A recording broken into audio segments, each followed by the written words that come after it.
ito na yung privileged speech ni Senator Cheese Escudero na sinabi niya ang mastermind, si Martin Romualdez, at ginamit ang political capital ni BBM at ang promise ng for later release funds sa mga projects para pumirma ang mga congressman sa impeachment. So, yan yung buong timeline kung paano nila niluto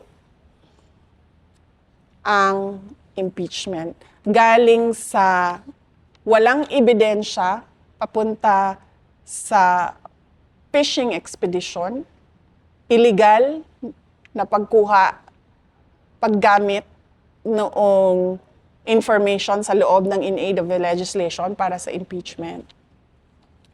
At yung meron na talagang nagsabi na yung mga pumirma ay pinramisan ng for later release na funds.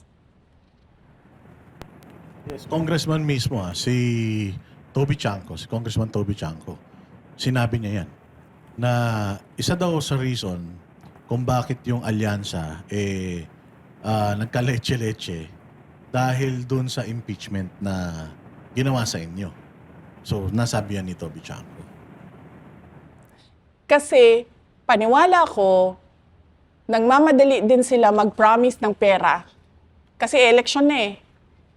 Siyempre, lahat ng mga congressman parang tipong, nasaan na yung funding namin? Election na kami. Kami din eh.